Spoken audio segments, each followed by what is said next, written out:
Once, long ago, a race of robot beings called Autobots were forced to wage war against their evil counterparts, the Decepticons, to bring peace back to their home planet, Cybertron. When chance brought both sides to Earth, the war went on. Over many centuries, leaders have come and gone. Now the fight continues in a far-flung corner of the galaxy, on the planet Nebulos. Both Autobots and Decepticons have formed new alliances, each with a rival group of native Nebulans. The Decepticons are determined to destroy the Autobots and reign supreme. Will they succeed?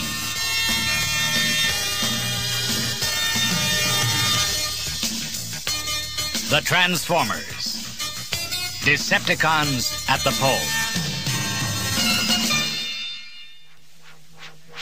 In their base on Nebulos, the Decepticons were planning the next move in their unending war with the Autobots. Slugslinger spoke up. I don't know why we don't just ride all over them in one go, he said. We spend most of our time running around in circles taking pot shots. A major battle plan is what we need. A major battle plan is what we cannot have, snapped Cyclonus. Since coming to Nebulos, we have been short of energy. We can maintain normal functioning and some military activity. We do not have the resources for anything greater. The Nebulans managed before we came, put in Scourge. The Nebulans are small, with small energy requirements, said Cyclonus. But it might be worth asking them. They may know more about energy on this planet than they have told us so far. Cyclonus consulted the Nebulan scientist, Vorath. Unlike other planets, explained Vorath, Nebulos does not rely on solar energy. Suns rise and set. Suns can be screened by clouds. Their energy is unreliable. Nebulos's main energy source is far off on the very edge of our galaxy. It is a star, a pulsar, which sends out a steady stream of cosmic radiation. By a fluke of intergalactic gravitation, most of this radiation is intercepted by Nebulos. Its greatest concentration is in our North Polar region. What happens then? asked Cyclonus. Nebulos's magnetic field forms a network of force lines. The cosmic energy is guided by these to every part of the planet. Cyclonus reported what he had learned to the rest of the Decepticons. If we can tap the planet's energy at the pole, we should have more than enough for our needs. Then we can deal with the Autobots once and for all. Why should we take only enough for our needs? cried Slugslinger. Let's take it all! That would really deal with the Autobots once and for all. Tut, tut, Slugslinger, said Trigger Happy, wagging a finger. Let's not be greedy. Besides, we need the Autobots for target practice. Then it's agreed, said Cyclonus. We will establish an energy interception station at the pole. Aimless will be in charge of design and construction. Misfire, as Aimless's partner, you will make sure that he makes no mistakes. Aimless prepared his design for the energy interceptor. It would be a giant tetrahedron, rising 100 meters above the surface of the planet. There was no need of foundations, he explained. The ground at the pole was frozen to a great depth, as solid as the hardest rock. Permafrost, he called it. The tetrahedron was put together in sections, and each section carried to the pole for assembly. The Decepticons found it hard work. Everything became coated with ice and frost. Some of them suffered from frozen mechanisms. Special rations of antifreeze had to be issued. But, despite the difficulties, the work went rapidly ahead. Piece by piece, the tetrahedron began to rise above the desolate polar lands. Among the Autobots, it was Highbrow who first suspected that the Decepticons were up to something. Do you realize, he said to Hot Rod, that it's been several weeks since the Decepticons gave us any trouble? True, said Hot Rod. Not only true, replied Highbrow, but very unusual. He mentioned it to several others, and the Autobots agreed that they must investigate. It did not take long to find out what the Decepticons were doing.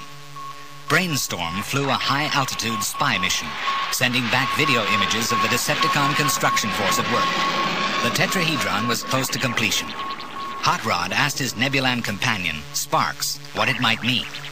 I guess that it is a piece of pyramid energy technology. From its location, I would say that the Decepticons plan to intercept the energy flow from space. But that would be a disaster for the Autobots, cried Hot Rod. Not only for the Autobots, said Sparks, but also for Nebulos. Without a steady flow of cosmic energy, the planet will die. Hot Rod contacted the Decepticon base by radio. He spoke to Cyclonus. You must stop your work at the pole, Cyclonus, before it is too late, he said. You do not know what you are doing. You will bring destruction down upon us all. Exactly, cried Cyclonus.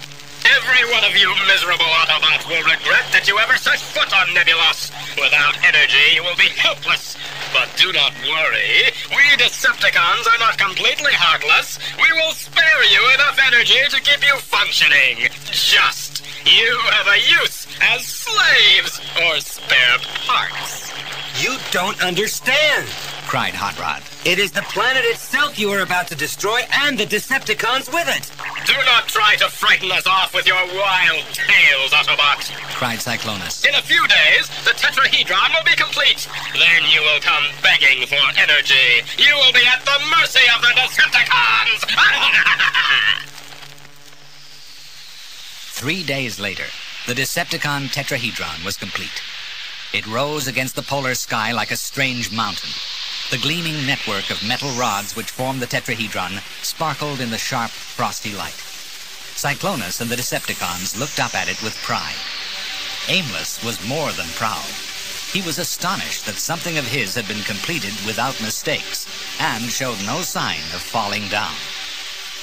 When an Autobot reconnaissance patrol reported back that the Decepticon energy interceptor was completed, Hot Rod called the Autobots together.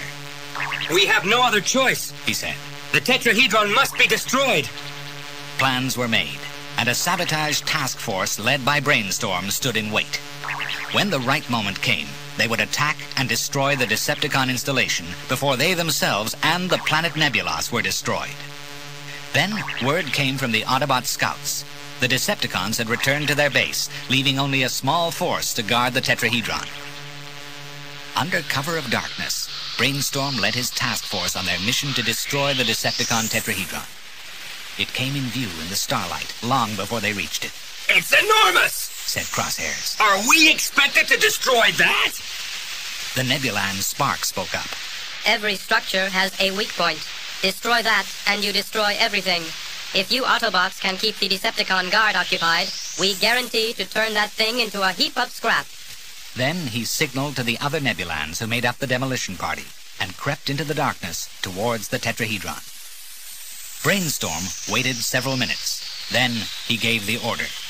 Autobots, commence firing. A storm of laser fire swept over the Decepticon position from the Autobots' weapons. The Decepticons returned the fire, and next moment a fierce battle was raging. Unseen by the Decepticons, the small Nebulans clambered swiftly among the struts and ties of the tetrahedron, attaching demolition charges. It was not long before the Nebulans had completed their work and rejoined the Autobots. Time to get out of here, said Sparks.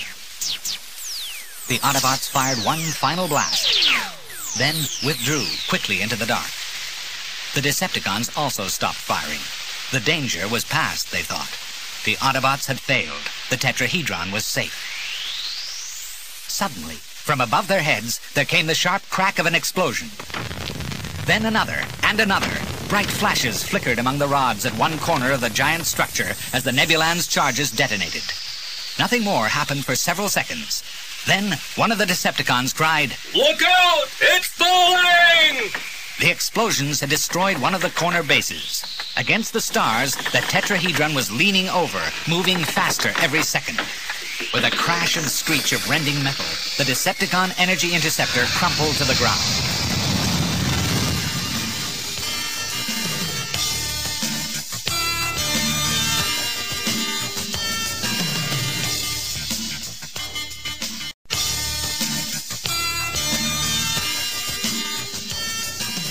When the Decepticons at the pole reported back to base that the tetrahedron had been destroyed by the Autobots, Cyclonus cried furiously, "The fools! They fell for one of the oldest tricks in the book!" If I had been in charge, said Scourge.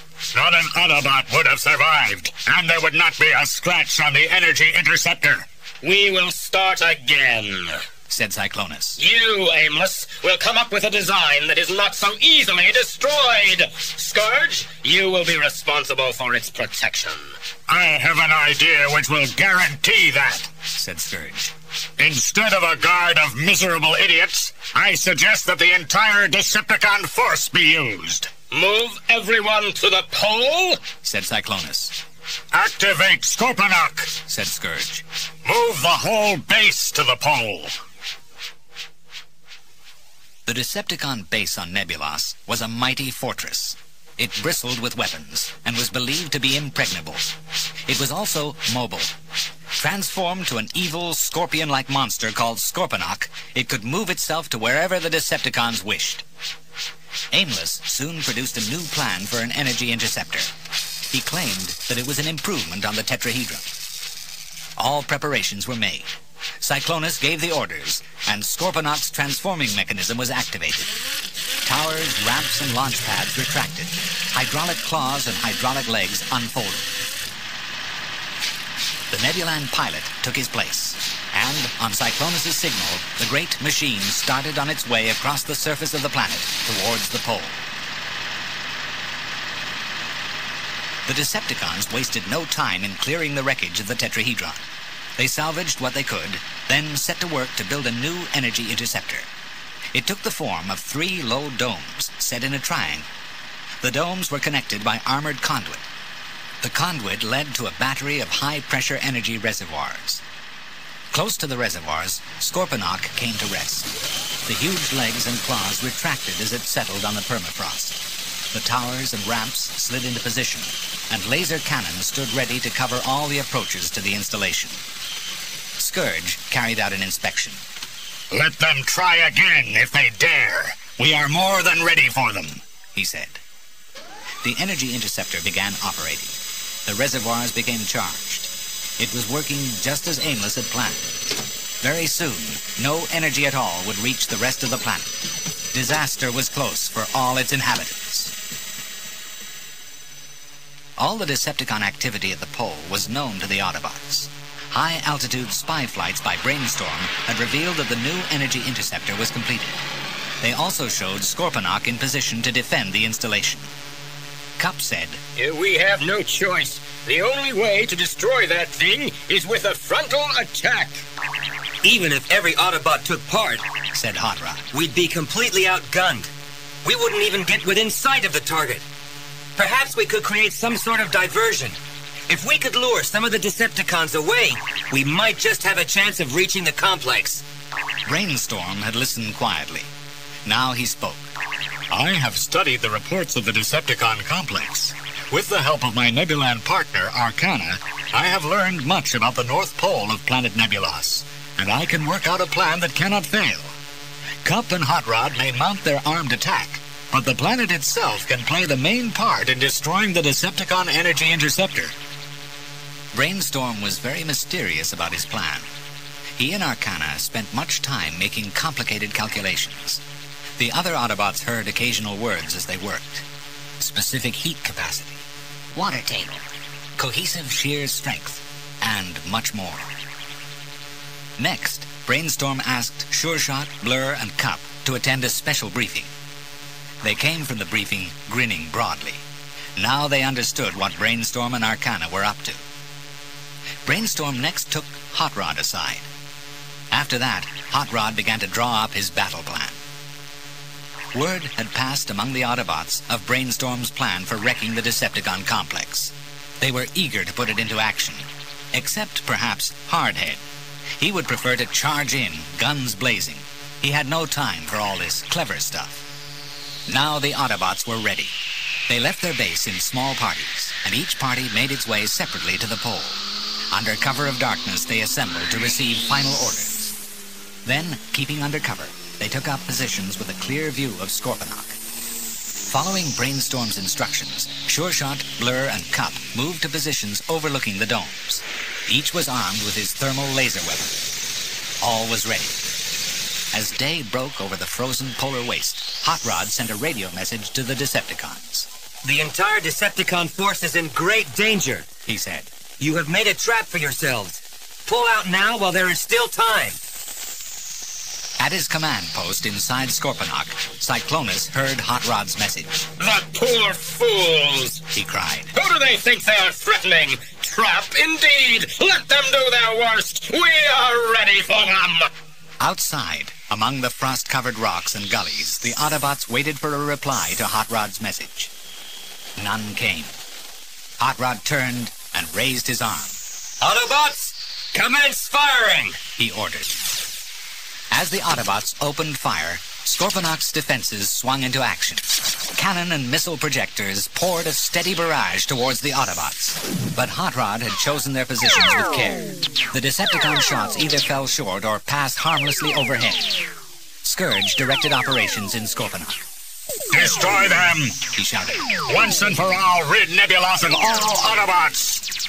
And while Scourge and the Decepticons had their eyes on the Autobot main force, Sureshot, Blurr, and Cup spread out within sight of their special targets and waited for the signal from Brainstorm. There was a crackle in their radio phones, and they heard Brainstorm's voice. Operation Heatwave, commence! Sighting their weapons, the three Autobots poured a stream of high-temperature laser power onto the frozen ground that supported the domes. The glare of the lasers caught the attention of one of the Decepticons. He shouted to Scourge. Scourge took one look. The fools! He cried. There are only a few of them over there. Eightface, Skullcruncher, deal with them! The two Decepticons charged out of a port in the armored side of Scorponok. The laser flashes were clear, beyond the domes. This way! Roared Eightface, beating his chest plate. Let's chop them up small! Grind them to filings! He stopped. Something was wrong. The rock-hard ground was soft and slippery. He lost his footing and sprawled in a squelchy mess of mud. Skullcruncher transformed to alligator mode, but the ground was becoming too sticky even for him. They struggled back to where the ground was still hard. As the Autobot laser fire heated and melted the permafrost, the energy interceptor complex began to settle in the slime. One dome was tilting sharply. Suddenly, with a crash, it collapsed. The other two quickly followed. Cup signaled to Brainstorm. Operation Heatwave, Phase 1 complete! Back signaled Brainstorm. Commence Phase 2. The three Autobots turned their lasers on the frozen ground beneath the energy reservoirs. As the permafrost collapsed under them, they split apart, and the energy escaped in a dazzling flash. Inside Scorponok, no one knew what was happening. Orders were shouted, but all was confusion. Hot Rod and the Autobots had stopped firing. They watched in astonishment as the escaped energy melted the ground on which Scorponok rested. The Decepticon base was sinking fast into the ooze. Transform to Scorpion mode! Shouted Cyclonus. The Autobots watched as the giant insect-like machine struggled with its mechanical legs to pull itself clear of the mire. The Decepticons had no thoughts for the Autobots as they pushed and heaved, trying to help the Scorpion base to free itself. I feel that we really ought to offer our help, said Hot Rod. On the other hand, I think that this could keep the Decepticons usefully occupied for some time. I think you are probably right, said Cup. We would probably only get in the way. I suggest we go home. It's been a busy day. And turning their backs on the wreckage of the Decepticon energy interceptor and the bogged-down Scorponok, the Autobots transformed and set off on the long haul back to base.